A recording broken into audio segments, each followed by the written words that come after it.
Sekarang kita akan membatasi pergerakan pemain supaya tidak keluar dari layar ya. Maka kita akan perbarui script layer, ditambahkan script berikut di akhir sendiri method update ya. Intinya setelah pergerakan. Nah, kalau kemarin script pergerakan kita ada 2, ya, ada yang versi new input system, ada yang versi baru, ada yang versi lama, berarti letakkanlah nanti di sini. Ya, intinya setelah kita mengubah posisi dari si pemain. Ya, caranya gimana? Jadi, kita akan membutuhkan sebuah variabel bantu dulu, namanya distance. Ya, ini adalah jarak pemain dari kamera terhadap sumbu set. Jaraknya pemain dari kamera terhadap sumbu set. Ya. Nah, informasi ini akan dipakai untuk menghitung batasan layar nantinya. Ya, jadi ini sediakan dulu. Membatasi pergerakan pemain. Sediakan sebuah variabel distance sama dengan jaraknya dari pemain ke kamera, transform position dikurangi kamera main transform position, kita ambil setnya saja. Transform dot position dikurangi kamera main transform transform position, tapi kita ambil setnya saja. Ya, sehingga variabel distance saya sekarang jenisnya adalah float. Nah, berikutnya kita akan tentukan batas layarnya. Ya, kita akan berkenalan dengan koordinat namanya koordinatnya viewport. Ya. Viewport ini adalah tempat permainan di render ya alias layarnya pemain. Ya, kita tahu layarnya pemain terbatas, tidak bisa melihat semua yang dilihat oleh kamera. Ya, jadi eh, yang ada di sini ya, yang ada di game ini adalah viewport semuanya. Ya, bahkan satu layar penuhnya pemain nanti itu juga jadi viewport. Nah, viewport ini koordinatnya khusus, namanya koordinat normal. Kenapa? Karena nilainya itu hanya dari 0 sampai 1. Ya, dan biasanya kalau kita berbicara secara matematis, dia pakai koordinatnya UV. Ya, biasanya XY khusus untuk koordinatnya viewport itu pakai U dan V. Ya, letaknya seperti ini, 0,0 itu di ujung kiri bawah, 1,1 di ujung kanan atas. Ya, jadi secara horizontal, ujung paling kiri itu 0, paling kanan 1. Secara vertikal, ujung paling bawah itu 0, ujung paling atas itu 1. Nah, nanti ada method bantuan dari kamera, namanya viewport to world point. Ini dia akan mengubah koordinat viewport menjadi koordinat di world space. Ya, sehingga kita tahu persis posisinya pemain saat itu di dunia nyata itu posisinya berapa. Ya, jadi seperti ini ya. Ini contoh untuk batas kiri. Ya, batas paling kiri adalah koordinat viewport dengan U-nya adalah 0. Ya. Kita gunakan informasi ini ke method viewport to world point. Ya. Dia memang butuh sebuah vektor 3, X, Y, Z. X dan Y-nya ini diisi U dan V-nya. Ya, UV dari koordinat viewport. Lalu Z-nya ini diisi jaraknya pemain ke kamera. Ya, makanya tadi kita ngitung distance-nya terlebih dahulu. Ya, jadi var left sama dengan kamera.main.viewport to world point. Di sini butuh new vektor 3, X-nya 0, Y-nya 0, Z-nya adalah distance. Ya, dan ini kita hanya perlu X-nya saja. Kenapa? Ya, karena ini hubungannya kan kiri kanan ya, kiri dan kanan itu butuhnya X. Nanti atas bawah itu butuhnya Y. Nah, dengan prinsip yang sama, ya kita bisa hitung right, top, dan bottom. Var right sama dengan camera.main.viewport to world point. Di sini kita juga butuh new vector 3, tapi sekarang X-nya diisi 1. Ya, karena kita mau batas yang paling kanan. Ya, dan lagi ini kita ambil X-nya saja. Sementara itu untuk yang top,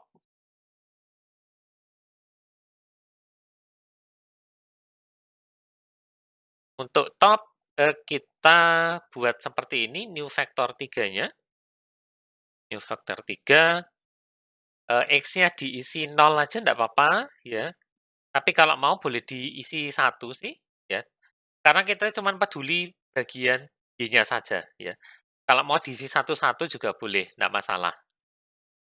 Ya, di sini saya akan isikan 0, yang penting Y-nya diisi 1. Dan ini saya ambil Y-nya saja. Dan terakhir ada bottom camera.main viewport to world point new vector 3, X-nya diisi bebas, yang penting Y-nya 0, dan setnya adalah turns, saya ambil Y-nya saja. Nah, kalau sudah, informasi left, right, top, bottom ini dipakai buat apa? Kita akan gunakan dia untuk membatasi pergerakan pemain. Ya, kita gunakan bantuan method lagi namanya mathf.clamp. Ya, mathf ini kelas bantuan mirip sama kalau di C# ada kelas math biasa. Ya, di Unity ada versi float-nya ya, F, makanya ada F-nya di situ. Math float. Mathf.clamp butuh 3 argumen, value, minimum, dan maksimum. Ya, method ini menjaga si value supaya nilainya di antara minimum dan maksimum. Ya, sehingga transform.position-nya bisa kita paksa menjadi seperti ini.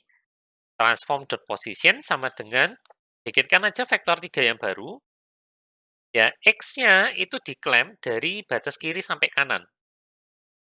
Sementara itu, Y-nya di-clamp dari batas bawah sampai paling atas. Set-nya biarkan apa adanya. Ya, ini tinggal batasi posisi pemain.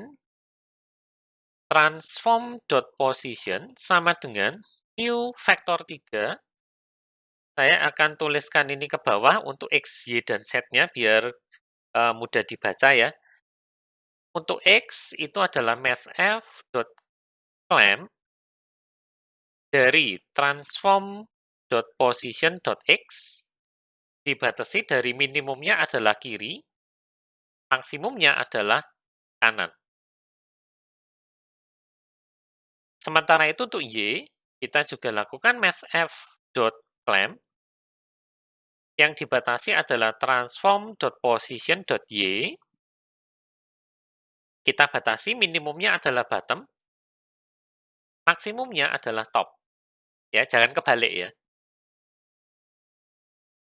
Sementara itu untuk setnya sendiri, kita biarkan aja dari transform.position.set.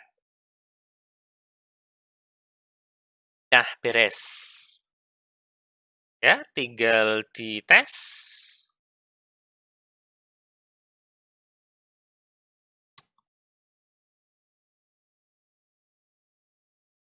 Kalau dijalankan, maka sekarang pemain saya kurang lebihnya bisa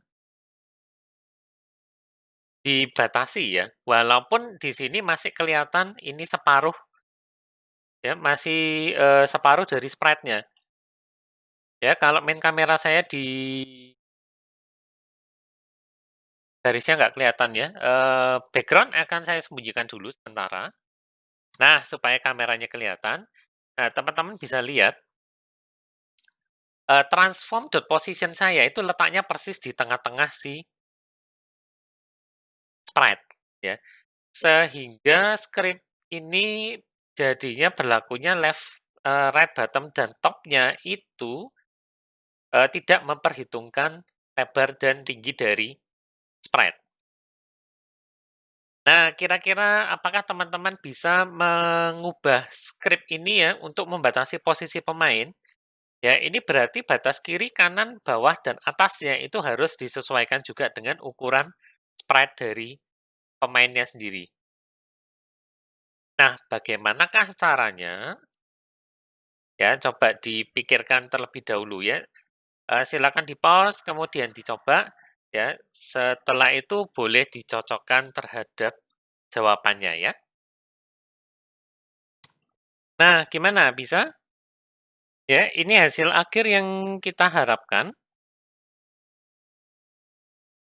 Ya, saya zoom out sebentar, kemudian, nah, bisa terlihat di sini ya, si player saya sekarang berhenti di tempat yang tepat.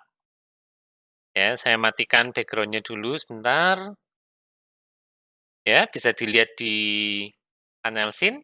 Ya, sekarang si player saya benar-benar tidak bisa keluar dari kotaknya main kamera ya.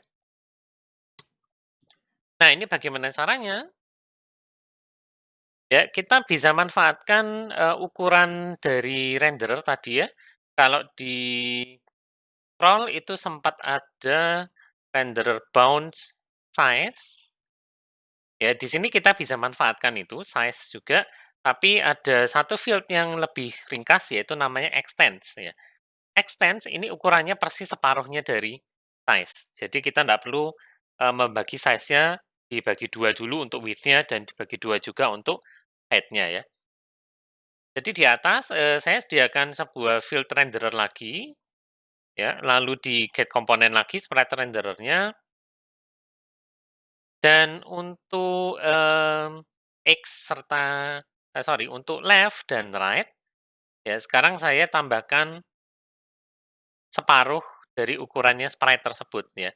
X itu adalah width, Y itu adalah height. Ya, jadi renderer.bounce.extends.x itu adalah lebar dari sprite ini. Ya, kalau renderer.bounce.extends.y itu berarti tinggi dari sprite ini.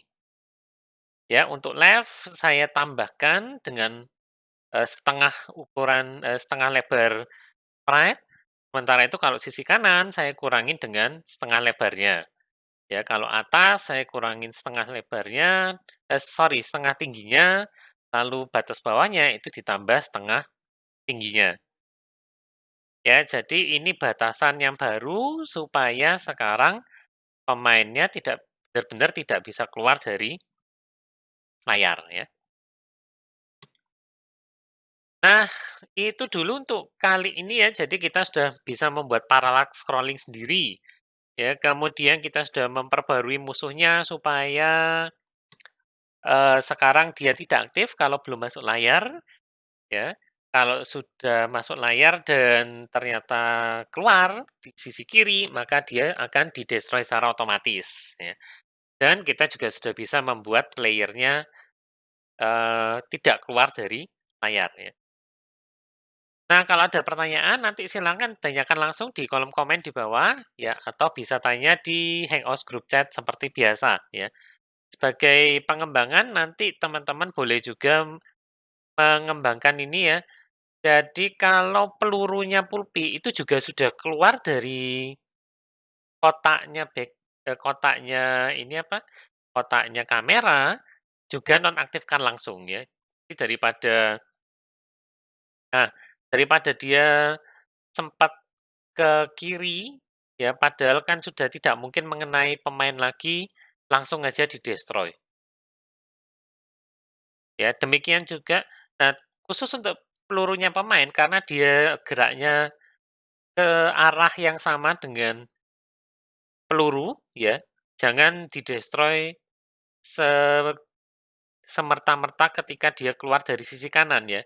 Karena ada kemungkinan, kameranya itu menyusul si pelurunya ya. Kalau pelurunya pemain biarkan aja Ya, tapi kalau pelurunya pulpi, ya ketika dia keluar dari sisi kiri, ya sudah matikan aja, ya. Nah, silakan dikembangkan diri. Ya, tapi, untuk pertemuan kali ini, ya saya rasa cukup sampai di sini dulu ya.